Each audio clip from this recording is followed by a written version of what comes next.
Rahsia serigala, pemburu licik yang setia pada keluarga.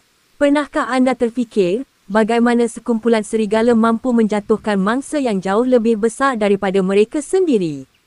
Dengan kerjasama, strategi, dan komunikasi luar biasa, serigala bukan sekadar pemburu, mereka adalah simbol kesetiaan dan kekuatan kumpulan.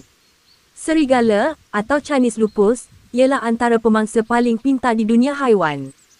Hidup mereka berpusat pada satu perkara, keluarga. Dalam setiap kawanan, ada ketua jantan dan betina, digelar alfa, diikuti ahli keluarga lain seperti anak-anak dan saudara. Mereka tidak sekadar memburu bersama, mereka membesarkan anak, melindungi wilayah, dan hidup berdisiplin seperti satu pasukan yang teratur. Serigala boleh ditemui di pelbagai tempat, dari hutan tebal Kanada hingga padang salji Siberia. Bergantung kepada habitat, bulu mereka boleh berubah warna, kelabu, putih, hitam, malah perang keemasan.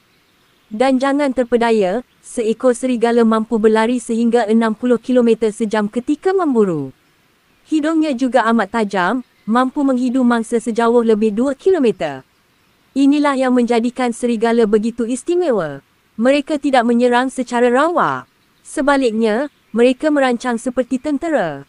Ada yang bertindak sebagai penghalau, ada yang menunggu dari sisi, dan ketua kawanan akan memberi isyarat melalui geraman halus atau pergerakan ekor. Apabila serangan dilancar, segalanya berlaku pantas, teratur, dan tepat. Mangsa seperti rusa atau bison akan cepat keletihan, dan di situlah serigala menang.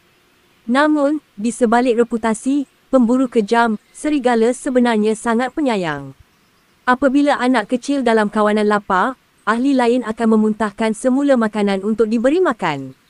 Dan apabila ada ahli yang cedera, seluruh kawanan akan melindunginya. Setia, hingga ke akhir hayat. Serigala bukan sekadar simbol ketakutan, tapi lambang kekuatan dalam kesatuan. Jadi, lain kali bila anda dengar lolongan di hutan, ingatlah, itu bukan sekadar bunyi seram, tapi panggilan dari dunia yang penuh strategi, kasih sayang, dan kesetiaan.